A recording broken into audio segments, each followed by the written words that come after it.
ഇപ്പോൾ നിലനിൽക്കുന്ന നെൽവയൽ തണ്ണീർത്തട സംരക്ഷണ നിയമവുമായി ബന്ധപ്പെട്ട് കേരളത്തിൽ ഏറ്റവും ശ്രദ്ധേയമായി വരാൻ പോകുന്ന ഒരു പ്രശ്നമാണ് ഗവൺമെൻറ് ഒരു ഭേദഗതിയിലൂടെ ഇവിടെ ചൂണ്ടിക്കാണിക്കാൻ വേണ്ടി നിശ്ചയിച്ചതും അത് രണ്ടാം വകുപ്പിൽ ഉൾപ്പെടുത്തണം എന്ന് പറഞ്ഞതും. സാർ, ഇവിടെ നേരത്തെ അങ്ങ് സൂചിപ്പിച്ചതുപോലെ ചെറിയ സമയത്തിനുള്ളിൽ മറുപടി പറഞ്ഞു തീർക്കേണ്ട ഒരു പ്രശ്നമുണ്ട്. ഏതാണ്ട് 1 മണിക്കൂറോളം നീണ്ടു നിന്ന ചർച്ചയ്ക്കാണ് മറുപടി പറയേണ്ടത് എന്നുള്ളതുകൊണ്ട് പരമാവധി ചുരുക്കി കാര്യങ്ങൾ പറയാൻ ആഗ്രഹിക്കുകയാണ്. ചെയറിൻ്റെ അനുവാദമില്ലാതെ വഴങ്ങുന്ന പ്രശ്നം ഉദിക്കുന്നില്ല. യഥാർത്ഥത്തിൽ ഇവിടെ വളരെ വിചിത്രമായിട്ടുള്ള ചില വാദങ്ങളാണ് ഡിസെൻഡിങ് അവതരിപ്പിച്ചിട്ടുള്ള സുഹൃത്തുക്കൾ സൂചിപ്പിച്ചത്. ഞാനതെല്ലാം പറഞ്ഞു പോയാൽ നേരം ഒരുപാട് എടുക്കും. തരംമാറ്റ നടപടികൾക്ക് വേഗത പോരാ എന്ന് തുടർച്ചയായി കഴിഞ്ഞ ഒരു കാലയളവിനകത്ത് ഈ സഭയ്ക്ക് അകത്ത് പറയുകയും ബഹുമാനപ്പെട്ട മോൻസ് ഇവിടെ സൂചിപ്പിച്ചതുപോലെ അദാലത്ത് ഉൾപ്പെടെയുള്ള നടപടികൾ നടത്തിയാണെങ്കിലും ഇത് പരിഹരിക്കണമെന്ന് ആവശ്യപ്പെടുകയും ചെയ്യുകയും അതേസമയം അങ്ങനെയുള്ള നടപടികൾക്ക് നേതൃത്വം നൽകാവുന്ന വിധത്തിൽ ഇതിൻ്റെ അധികാരത്തെ വികേന്ദ്രീകരിക്കുമ്പോൾ ആ തീരുമാനത്തിന് ഡിസെൻഡിങ് എഴുതുകയും ചെയ്യുന്നത് ഏറ്റവും വിചിത്രമായിട്ടുള്ളൊരു കാര്യമായിട്ട് മാത്രമേ സാർ കാണാൻ കഴിയുള്ളൂ. യഥാർത്ഥത്തിൽ ഇവിടെ നേരത്തെ സൂചിപ്പിച്ചതുപോലെ കേരളത്തിൽ 27A നിലവന്ന 30/12/2017 ശേഷം ഓഫ്ലൈനായി ആകെ ലഭ്യമായിട്ടുള്ള അപേക്ഷകളുടെ എണ്ണം 2,26,901 സാർ, അതിൽ തീർപ്പാക്കപ്പെട്ടത് 2,23,077 ബാക്കിയുള്ളത് 3,824 അപേക്ഷകളാണ്. സാർ, ഓൺലൈനായി അതായത് 2022 ഫെബ്രുവരി മുതൽ നേരത്തെ ഇവിടെ സൂചിപ്പിക്കപ്പെട്ടതുപോലെയുള്ള അഴിമതികളൊന്നും നടക്കാതിരിക്കുന്നതിന് വേണ്ടി പരമാവധി ശ്രമം നടത്തിക്കൊണ്ട് നാം നടത്താൻ ഉദ്ദേശിച്ച ഓൺലൈൻ നടപടികൾ ആരംഭിച്ചപ്പോൾ ഏതാണ്ട് ഓൺലൈനായി ഇതുവരെ വന്നിട്ടുള്ളത് 3,11,167 കേസുകളാണ്. അതിൽ തീർക്കാനായത് 82,528 2,28,639 കേസുകൾ ബാക്കി നിൽക്കുന്നു. ഞാൻ ഒറ്റ ചോദ്യം ചോദിക്കുന്നത്, കേരളത്തിൽ 27 RDOമാരുണ്ട്. RDOമാർ അഥവാ സബ് കളക്ടർ. ഒരു സബ് കളക്ടർക്ക് അഥവാ RDOയ്ക്ക് ഒരു ദിവസം വില്ലേജ് ഓഫീസ് മുതൽ എല്ലാ ഉദ്യോഗസ്ഥന്മാരെയും ശാക്തീകരിച്ച് അദ്ദേഹത്തിൻ്റെ മുമ്പിലേക്ക് ഒപ്പിടാനുള്ള ഫയലുകൾ കൊണ്ടുവന്നാൽ നിങ്ങൾ RDOമാരായി ചുമതലപ്പെട്ടാൽ എത്ര കേസുകളിൽ ഒപ്പിടാൻ കഴിയും? 2,28,639 കേസുകൾ ഇനിയും ഓൺലൈനായി നിൽക്കുന്ന കേരളത്തിൽ ഡിസെൻഡിങ് നിർദ്ദേശിച്ച ആളുകളുടെ അഭിപ്രായം ഇതേ പോസ്റ്റ് തന്നെ മതി എന്നാണോ? 27 പോസ്റ്റ് തന്നെ മതി എന്നാണോ? ഞങ്ങളുടെ നിർദ്ദേശം 77 താലൂക്കുകളിൽ 69 കേന്ദ്രങ്ങളിലായി 42 ഡെപ്യൂട്ടി കളക്ടർമാരും 27 RDO അഥവാ സബ് കളക്ടർമാരെയും ഉപയോഗപ്പെടുത്തിക്കൊണ്ട് 69 കേന്ദ്രങ്ങളിലേക്ക് ഇത് വികേന്ദ്രീകരിക്കുകയും മോൻസ് ഇവിടെ നിർദ്ദേശിക്കപ്പെട്ടതുപോലെ അദാലത്ത് ഉൾപ്പെടെയുള്ള നടപടിക്രമങ്ങളിലേക്ക് വരികയും ചെയ്താൽ അനന്തമായി നീണ്ടുപോകുന്ന ഒരു പ്രശ്നവുമില്ല. ബഹുമാനപ്പെട്ട ജയലാൽ ഇവിടെ സൂചിപ്പിക്കപ്പെട്ടതുപോലെ നേരത്തെ സെക്കൻഡ് സാറ്റർഡേയും സൺഡേയും മുടക്കു ദിവസങ്ങളിലും അപേക്ഷ കൊടുക്കാൻ പറ്റില്ല. ഇപ്പോൾ ഓൺലൈനായപ്പോൾ രാവും പകലുമില്ലാത്ത വിധം 24 മണിക്കൂറും 365 ദിവസവും അപേക്ഷകൾ കൊടുക്കാനുള്ള സാഹചര്യം ഉണ്ടായപ്പോൾ വളരെ വലിയ വർധനവാണ് അപേക്ഷകളുടെ കാര്യത്തിലുണ്ടായത്. ഒരു ദിവസം 24 മണിക്കൂർ തികയുന്നതിന് മുമ്പ് 500-ലേറെ അപേക്ഷകൾ വരികയാണ്. ഈ അപേക്ഷകൾ കൈകാര്യം ചെയ്യാനുള്ള ഉത്തരവാദിത്വം ചെറിയ നമ്പർ ആളുകളുടെ കയ്യിൽ വന്നാൽ എത്ര വലിയ പ്രയാസങ്ങളെയാണ് അവർ അഭിമുഖീകരിക്കുക. അപ്പം അങ്ങനെ വരുമ്പോൾ ഇത് വെള്ളം ചേർക്കലായി മാറ്റപ്പെടുന്ന വിധത്തിൽ ചർച്ച ചെയ്യുന്ന അത് ഒരു പോസിറ്റീവായ സമീപനമാണ് എന്ന് കാണാനാകില്ല. ബഹുമാനപ്പെട്ട മോൻസ് തന്നെ ഇവിടെ സൂചിപ്പിച്ച വളരെ പ്രസക്തമായ ഒരു കാര്യം, കോടതികൾ ഇടപെടുന്നു. ഞാൻ ബഹുമാനപ്പെട്ട അംഗങ്ങളുടെ ശ്രദ്ധ കൊണ്ടുവരാൻ വേണ്ടി ആലോചിക്കുകയാണ്. Thankachan versus state of Kerala നേരത്തെ ഉണ്ടായിരുന്നൊരു കേസാണ്. 2008 ശേഷം വാങ്ങിയ ഭൂമിയാണെങ്കിൽ വീട് വയ്ക്കാനോ നിലം നികത്താനോ അനുമതി പാടില്ല എന്ന് Thankachan versus state of Kerala എന്നൊരു കേസിൽ കോടതിയിലൊരു വിധി പ്രസ്താവം ഉണ്ടായി. ആ പ്രസ്താവത്തിനെതിരായി പിന്നെ പോയ ഒരു കോടതി വിധിയിൽ 2008 ശേഷം, അതായത് സിംഗിൾ ബെഞ്ച് കൊടുത്ത കോടതി വിധിക്കെതിരായി പോയ മറ്റൊരു ഉത്തരവിൽ 2008 ശേഷം നികത്തിയതാണെങ്കിൽ പോലും അങ്ങനെ സ്വഭാവമാറ്റത്തിന് അനുവാദമുണ്ട് എന്ന് ഡിവിഷൻ ബെഞ്ച് വിധിക്കുകയുണ്ടായി. ആ വിധിക്കെതിരായി മറ്റൊരു സിംഗിൾ ബെഞ്ചിന്റെ കോടതിയിൽ വന്ന കേസ് ഹൈക്കോടതിയുടെ ഫുൾ ബെഞ്ചിന് റെഫർ ചെയ്തപ്പോൾ അവർ വീണ്ടും പറഞ്ഞു തങ്കച്ചൻ വേഴ്സസ് സ്റ്റേറ്റ് ഓഫ് കേരളയിൽ പറഞ്ഞതുപോലെ 2008 ശേഷം നികത്തിയ സ്ഥലങ്ങളാണെങ്കിൽ അവിടെ വീട് വെക്കാനോ സ്വഭാവ പെരുമാറ്റം ചെയ്യാനോ സാധ്യമല്ല. സാർ, കോടതികൾ ഈ നിയമത്തെ ഇന്റർപ്രറ്റ് ചെയ്യുന്നതിനനുസരിച്ച് സ്വാഭാവികമായ കാലതാമസം ഉണ്ടായി. 2021 ബഹുമാനപ്പെട്ട അംഗങ്ങൾ ഇവിടെ സൂചിപ്പിച്ചതുപോലെ 25/2/2021 25 സെന്റ് സ്ഥലം വരെയുള്ള ഭൂമിക്ക് പണമടയ്ക്കേണ്ടതില്ല എന്ന നിർദ്ദേശം ക്യാബിനറ്റ് കൊണ്ടുവരുന്നത്. സാർ, അങ്ങേക്ക് അറിയാവുന്നതുപോലെ ഒരു SRO പുറത്തിറക്കി 4-ാം മാസത്തിൽ അത് ചട്ടത്തിന്റെ ഭാഗമാക്കി മാറ്റി. സാർ, അന്ന് പറഞ്ഞിരുന്നൊരു പ്രധാനപ്പെട്ട കാര്യം 25 സെന്റേ ആകെ ഭൂമിയുള്ളൂ എങ്കിൽ ആ 25 സെന്റ് ഭൂമിക്ക് പണമടയ്ക്കേണ്ടതില്ല എന്നാണ്. എന്നാൽ അത് സംബന്ധിച്ച് വിശദമായ ചർച്ചകളുണ്ടായി. അതിൽ ഏറ്റവും പ്രധാനമായിട്ടുണ്ടായത് ഈ 4-ാം മാസത്തിൽ SRO ഇറങ്ങിയതിന് മുമ്പ് ലഭ്യമായ അപേക്ഷകളിൽ ഈ തീരുമാനം എടുക്കാമോ?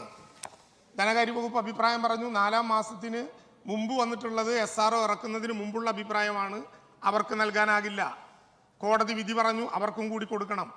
7-ാം മാസത്തിൽ റവന്യൂ വകുപ്പ് 2021 അതിൻ്റെ സ്പഷ്ടീകരണം പുറത്തിറക്കി. സാർ, നിയമം മാത്രമല്ല അതിൻ്റെ ഭാഗമായിട്ടുണ്ടായ നിരവധികളായിട്ടുള്ള കോടതി നടപടികളും അതിൻ്റെ അനന്തരഫലങ്ങളും ഈ പ്രവർത്തനങ്ങൾ വേഗതയാക്കുന്നതിൽ ഉള്ള ചെറിയ തടസ്സങ്ങൾ ഉണ്ടായിട്ടുണ്ട് എന്നുള്ളതൊരു യാഥാർത്ഥ്യമാണ്. ഞാൻ വിശദാംശങ്ങളിലേക്ക് ഒന്നും പോകാൻ ആഗ്രഹിക്കുകയല്ല. സാർ, യഥാർത്ഥത്തിൽ ഇവിടെ പറഞ്ഞതുപോലെ ഈ നിയമം വരാനുള്ള കാരണം എന്താണ്? 1970 8 ലക്ഷം ഹെക്ടർ നെൽകൃഷി ഉണ്ടായിരുന്ന ഒരു നാടാണ് കേരളം. ഞാൻ വിശദീകരിക്കുകയല്ല. 2020 ആകുമ്പോൾ അത് 2 ലക്ഷം ഹെക്ടറായി കുറഞ്ഞു. ഈ നിയമം അവതരിപ്പിക്കുന്ന 2008 ബഹുമാന്യനായിട്ടുള്ള KP രാജേന്ദ്രൻ കേരളത്തിൻ്റെ നിയമസഭയിൽ ഈ നിയമം അവതരിപ്പിക്കുന്ന ഘട്ടത്ത് 80% കേരളത്തിന് വേണ്ടി വരുന്ന അരിയും അയൽ സംസ്ഥാനത്തിലേക്ക് കൊണ്ടുവരേണ്ട സ്ഥിതി നമുക്കുണ്ടാവുകയായിരുന്നു. നാണ്യവിള തോട്ടങ്ങളായി പരിവർത്തനപ്പെടുത്തുന്നത് കൊണ്ട് നെൽവയലുകൾ വ്യാപകമായി നഷ്ടപ്പെടുന്നു എന്ന പരാതി ഉണ്ടാവുകയാണ്. പുതിയ പുതിയ നിർമ്മാണ പ്രവർത്തനങ്ങൾക്കായി അത് സർക്കാരിന് വേണ്ടിയാണെങ്കിലും അല്ലാത്തയാണെങ്കിലും വ്യാപകമായി ചതുപ്പുകൾ നികത്തപ്പെടുത്തുന്ന ഒരു സ്ഥിതി ഉണ്ടായി.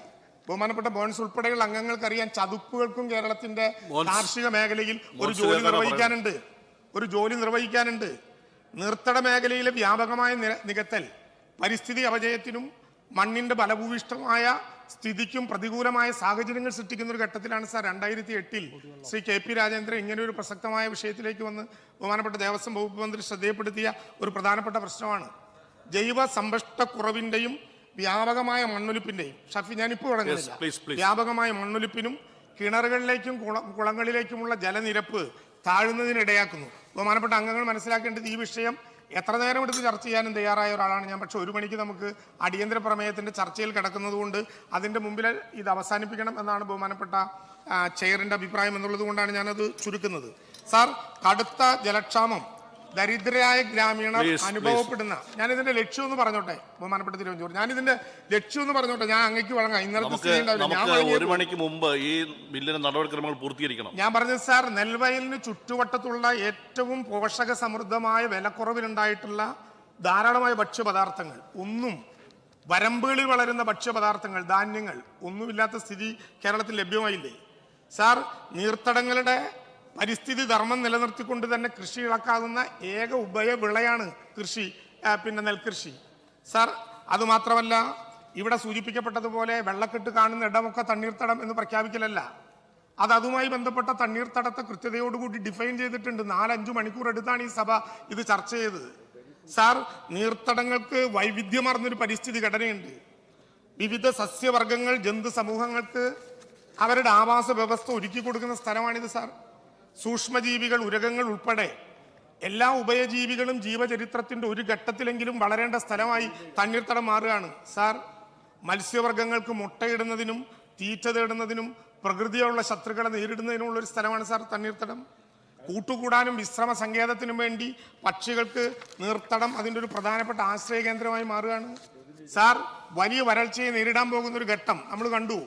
2021 പത്തനംതിട്ട ജില്ല, ബഹുമാനപ്പെട്ട അങ്ങയുടെ ജില്ല, നവംബറിൽ നമ്മളെല്ലാം ചേർന്ന് ഈ നമ്മുടെ 2 ഡാമുകൾ തുറന്നതിൻ്റെ പ്രശ്നം അവസാനിപ്പിക്കാൻ വേണ്ടി അടൂരിൽ യോഗം ചേരുമ്പോൾ 175% അധികം മഴ 2021 കിട്ടിയ സ്ഥലമാണ് സാർ പത്തനംതിട്ട ജില്ല.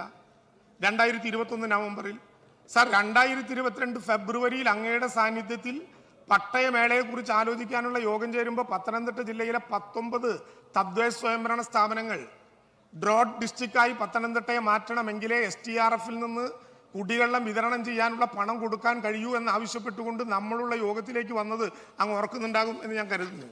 സാർ, ഈ തണ്ണീർത്തടങ്ങൾക്കും കേരളത്തിലെ ചതുപ്പുകൾക്കും കേരളത്തിലെ കാർഷിക മേഖലയിലെ കായലിനും ഒരു വലിയ ധർമ്മം നിർവഹിക്കാനുണ്ട് എന്ന ധാരണയുടെ അടിസ്ഥാനത്തിലാണ് സാർ 2008 ഈ നിയമം കൊണ്ടുവന്നത്.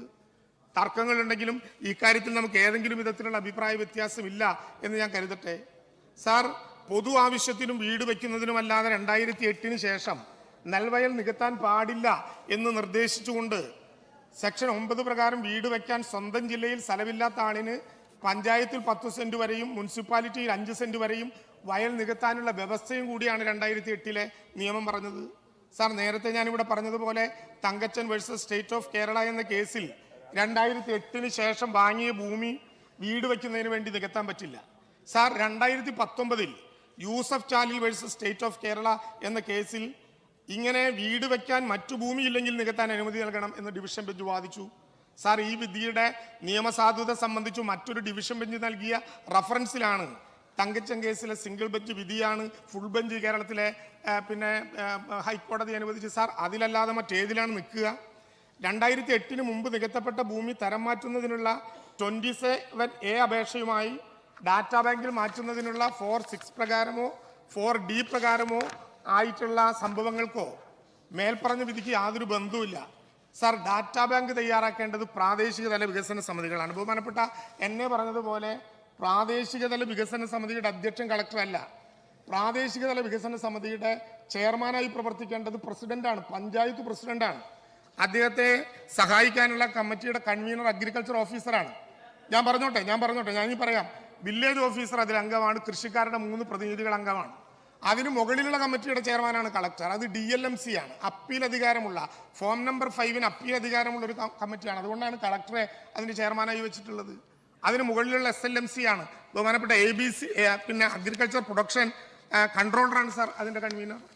ഇവിടെ LLMC കൂടുന്നില്ല എന്ന പരാതി വളരെ ഗൗരവമായിട്ട് തന്നെയാണ് നമ്മൾ കാണുന്നത്. കഴിഞ്ഞ ആഗസ്റ്റ് 2-ാം തീയതി എൻ്റെ തന്നെ അധ്യക്ഷതയിൽ ചേർന്ന നമ്പർ 2 സബ്ജക്റ്റ് കമ്മിറ്റി കേരളത്തിലെ റവന്യൂ വകുപ്പിനെയും തദ്ദേശ സ്വയംഭരണ വകുപ്പിനെയും കൃഷി വകുപ്പിനെയും അവരുടെ ചുമതലകൾ നിർവഹിക്കാൻ ചുമതലപ്പെടുത്തി 2023 സെപ്റ്റംബർ 16 മുമ്പാകെ ഇതുവരെ പ്രസിദ്ധീകരിച്ചിട്ടില്ലാത്ത തദ്ദേശ സ്വയംഭരണ സ്ഥാപനങ്ങൾ അടിയന്തരമായ ഡാറ്റാ ബാങ്ക് സൃഷ്ടിച്ച് ഈ സെപ്റ്റംബർ 16 മുമ്പായ കമ്മിറ്റിക്ക് മുമ്പിൽ വെക്കാനുള്ള നിർദ്ദേശം നൽകിയിട്ടുണ്ട് സാർ. പ്രസിദ്ധീകരിക്കപ്പെട്ട ഡാറ്റാ ബാങ്ക് സംബന്ധിച്ച് നിലവിൽ പരാതികളുണ്ടെങ്കിൽ RDOമാർ പരിശോധിച്ച് തിരുത്തൽ വരുത്തി പുതിയ ഡാറ്റാ ബാങ്ക് 1 മാസത്തിനുള്ളിൽ നോട്ടിഫൈ ചെയ്യുന്നതിന് തദ്ദേശ സ്വയംഭരണ സ്ഥാപനങ്ങളെ ഏൽപ്പിച്ച് അതിൻ്റെ പ്രസിദ്ധീകരണം ഉറപ്പുവരുത്താനും ചുമതലപ്പെടുത്തിയിട്ടുണ്ട് സാർ. നെൽവയലുകളും തണ്ണീർത്തടങ്ങളും നിയമത്തിലെ നിർവചനം അനുസരിച്ച് വ്യവസ്ഥ ചെയ്യും പ്രകാരം അടിയന്തരമായി ഡാറ്റാ ബാങ്ക് പ്രസിദ്ധീകരിച്ചിട്ടില്ലാത്ത തദ്ദേശ സ്വയംഭരണ സ്ഥാപനങ്ങളിൽ അത് പ്രസിദ്ധീകരിക്കാനും ഏതെങ്കിലും വിധത്തിൽ 1 മാസത്തിനുള്ളിൽ LLMC കൂടുന്നില്ലെങ്കിൽ ആ വിവരം ബന്ധപ്പെട്ട കമ്മിറ്റി അറിയിക്കാനും ഈ 3 വകുപ്പുകളെയും ചുമതലപ്പെടുത്തി തീരുമാനമെടുത്തിട്ടുണ്ട് സാർ. അതുകൊണ്ട് അക്കാര്യത്തിൽ കുറച്ച് കാര്യം നമുക്ക് മുന്നോട്ട് പോകാൻ കഴിയും എന്നാണ് നാം വിചാരിക്കുന്നത്. ഞാൻ ചുരുക്കുകയാണ് സാർ. ഡാറ്റാ ബാങ്കിൽ നിന്ന് മാറ്റുന്നതിന് LLMCക്കോ RDOക്കോ കൊടുക്കുന്ന അപേക്ഷ ഫോർ നമ്പർ 5 സാർ. യഥാർത്ഥത്തിൽ ഇപ്പോൾ ഞങ്ങൾ പരിശോധിക്കുമ്പോൾ കണ്ട ഒരു കാര്യം, ഇനി നമുക്ക് പരാതി പരിഹരിക്കാനുള്ള 2,28,641 പരാതികളിൽ 1,06,409 പരാതികളും ഫോം നമ്പർ 5 സാർ. എന്തൊരു അത്ഭുതമാണിത്. ഫോം നമ്പർ 6 നമുക്കിനി പരിഹരിക്കാൻ 1,16,956, അതായത് അങ്ങേക്ക് അറിയാമെന്ന് ഞാൻ കരുതുന്നു, 2008 മുമ്പ് നികത്തപ്പെട്ട സ്ഥലങ്ങൾ തെറ്റായ റവന്യൂ റെക്കോർഡുകളിൽ നിലം എന്ന് രേഖപ്പെടുത്തിയിട്ടുണ്ടെങ്കിൽ അത് പുരയിടമാക്കി മാറ്റാനുള്ള 27A അധികാരം കൊടുക്കുന്ന ഫോം നമ്പർ 6 ആണ്. എന്നാൽ ഡാറ്റാ ബാങ്ക്, അതായത് 2008 ഈ നിയമം പാസ്സാക്കുമ്പോൾ നിലവിലുള്ള നിലങ്ങൾ ഉൾപ്പെട്ടതാണ് ഡാറ്റാ ബാങ്ക്.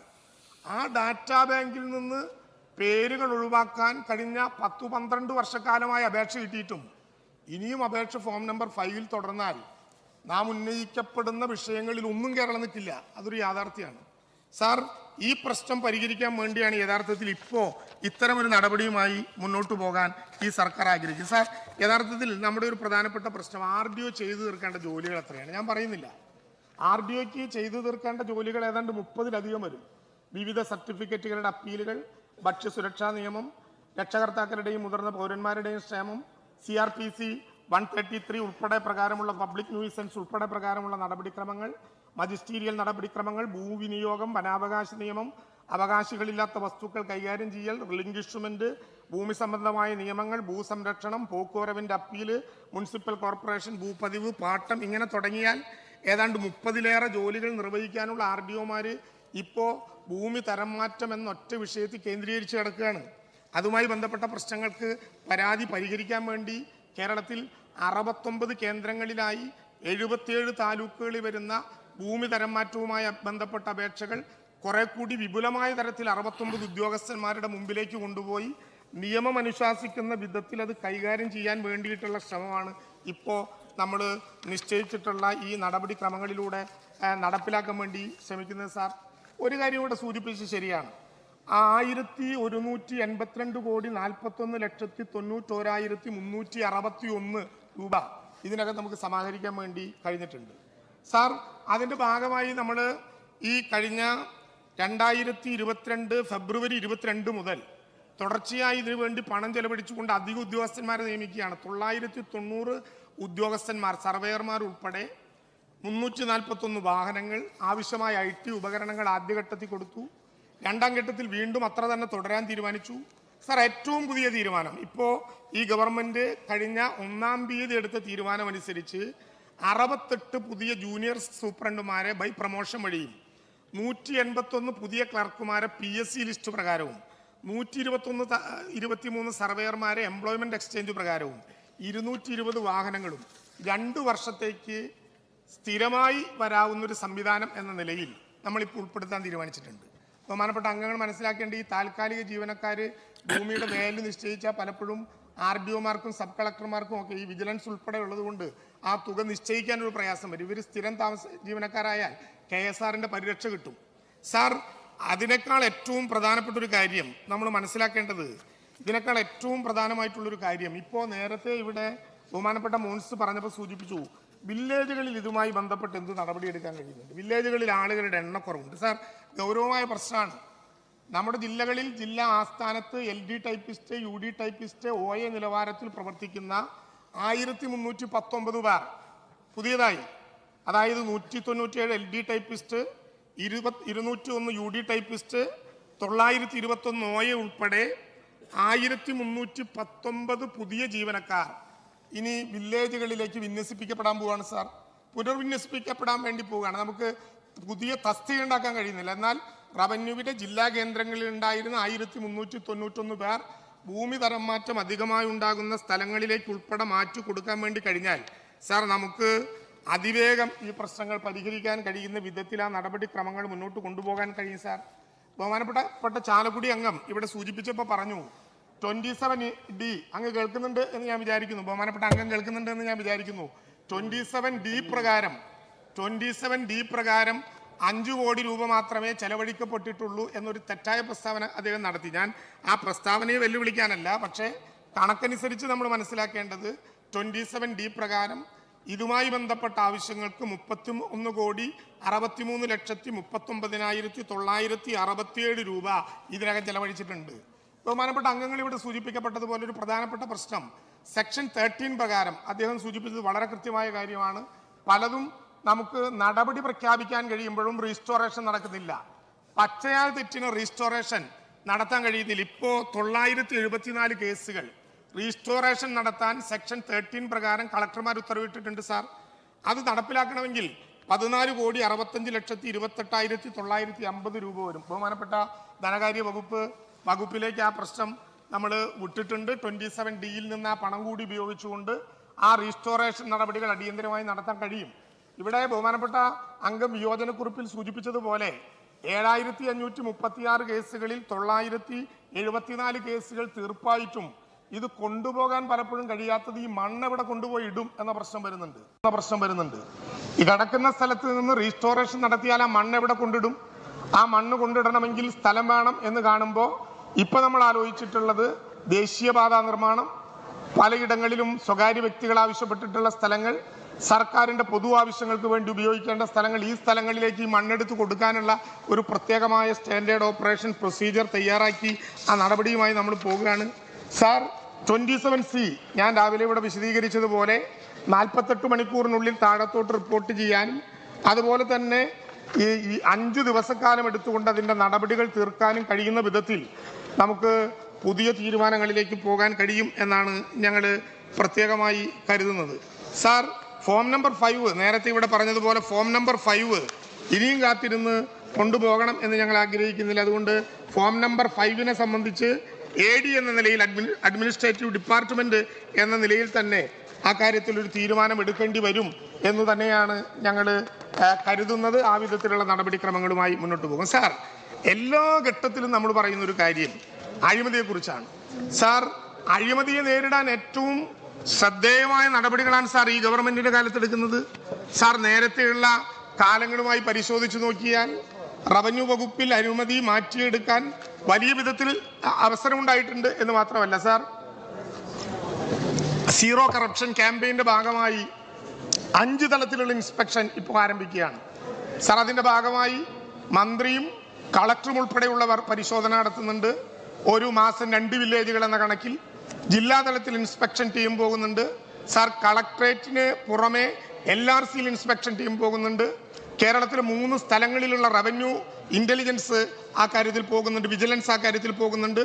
അതിന് പുറമെ സീറോ കറപ്ഷന്റെ ഭാഗമായി സെക്രട്ടേറിയറ്റിലെ റവന്യൂ വകുപ്പിൽ നിലവിലുള്ള ഉദ്യോഗസ്ഥന്മാരെ കൂടി അയക്കാൻ കഴിയുന്ന വിധം ഒരു മാസം ഏറ്റവും ചുരുങ്ങിയത് 500 ഇടങ്ങളിലെങ്കിലും ഇതുമായി ബന്ധപ്പെട്ട പരിശോധന നടത്താനും ആ അഴിമതി ഇല്ലാതാക്കാനും വേണ്ടി കഴിയും. പക്ഷെ ബഹുമാനപ്പെട്ട MLA മനസ്സിലാക്കേണ്ട ഒരു കാര്യം, ഞാൻ അടുത്ത തവണ അതിന്റെ കണക്ക് പറയാം, ഇപ്പൊ നേരം ഇല്ലാത്തതുകൊണ്ട്, കേരളത്തിലെ വില്ലേജ് ഓഫീസുകളിൽ റവന്യൂ കേന്ദ്രീകൃതമായിട്ടുള്ള ഉദ്യോഗസ്ഥ കേന്ദ്രീകൃതമായിട്ടുള്ള ഒരു സൗകര്യമാണ് നടക്കുന്നത് എന്ന് എത്രയോ കാലമായി ചർച്ച ചെയ്യാണ്.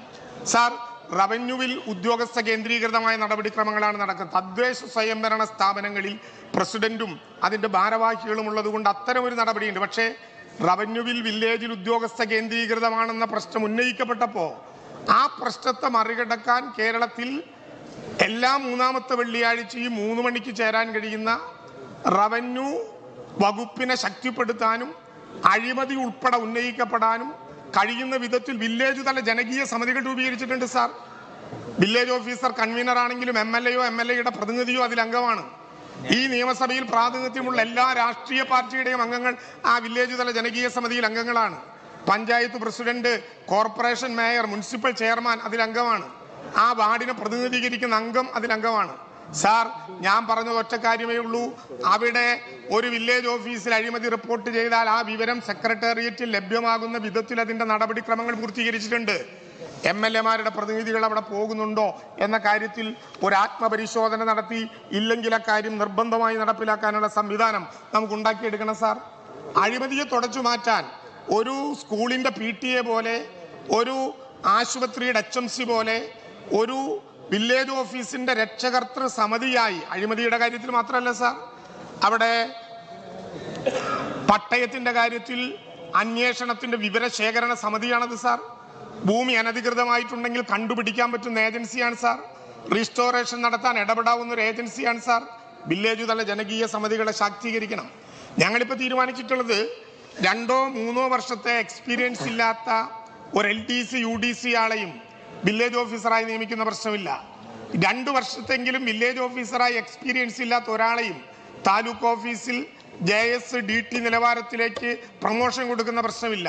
ഇങ്ങനെ പ്രൊമോഷൻ ലഭ്യമാകുന്ന എല്ലാവർക്കും ILDMലൂടെ കൃത്യമായ സേവനങ്ങൾ ഉറപ്പുവരുത്താൻ കഴിയുന്ന വിധത്തിലുള്ള നടപടിക്രമങ്ങൾക്കും നേതൃത്വപരമായ പങ്ക് വഹിച്ചുകൊണ്ട് അക്കാര്യം മുന്നോട്ട് കൊണ്ടുപോകാൻ ഞങ്ങൾ ആഗ്രഹിക്കുകയും നടപടികൾ സ്വീകരിക്കുകയും ചെയ്യുന്നുണ്ട്. സാർ, റവന്യൂ വകുപ്പിന്റെ എല്ലാ പ്രവർത്തനങ്ങളെയും ഡിജിറ്റലൈസ് ചെയ്യുക എന്ന ലക്ഷ്യം വെച്ചുകൊണ്ട് വളരെ കൃത്യതയോടുകൂടി തയ്യാറാക്കുന്ന ഒരു പരിപാടിയുടെ അടിസ്ഥാനത്തിൽ ഈ നടപടിക്രമങ്ങളുമായി മുന്നോട്ട് പോകണം എന്നാണ് ഞങ്ങൾ ആഗ്രഹിക്കുന്നത്. അതുകൊണ്ട് ഈ നടപടി, ഈ നിയമം പാസ്സാകുന്നതോടെ കേരളത്തിലെ നെൽവയൽ തണ്ണീർത്തടവുമായി ബന്ധപ്പെട്ട എല്ലാ പ്രവർത്തനങ്ങൾക്കും ലഭ്യമായ പരാതികൾ വേഗത്തിൽ പൂർത്തിയാക്കാൻ കഴിയും. സാർ, നിയമത്തിൽ ഉറച്ചു തന്നെ നിൽക്കുകയാണ്. നിയമത്തിന്റെ ലക്ഷ്യം നടപ്പിലാക്കാനുള്ള ശ്രമങ്ങളിൽ ഒരു വെള്ളം ചേർക്കുന്ന പ്രശ്നവുമില്ല. ഇവിടെ സൂചിപ്പിക്കപ്പെട്ട നിർദ്ദേശങ്ങളിൽ അദാലത്ത് ഉൾപ്പെടെ നമുക്ക് നിർബന്ധമായും പരിഗണിച്ച ആ പ്രശ്നങ്ങൾ തീർക്കാവുന്നതാണ്. പക്ഷേ ഈ നിയമത്തിൽ വെള്ളം ചേർക്കില്ല, അത് ജനങ്ങളെ ദ്രോഹിക്കാനാകില്ല. പരമാവധി ജനങ്ങളെ സഹായിക്കാവുന്ന വിധത്തിൽ ആ നടപടിക്രമങ്ങളുമായി മുന്നോട്ട് പോകും. സഭ തുടരുന്നതിനിടയിൽ തന്നെ അനധികൃതമായി നികത്തപ്പെട്ട മുഴുവൻ ഭൂമിയും ഒരു ഇഞ്ചില്ലാത്ത വിധം തിരിച്ചു പിടിക്കാനുള്ള നടപടികൾക്ക് മുന്നോട്ട് കൊണ്ടുപോകാൻ വേണ്ടി കഴിയും എന്നാണ് ഇതുമായി ബന്ധപ്പെട്ട് സൂചിപ്പിക്കാനുള്ളത്.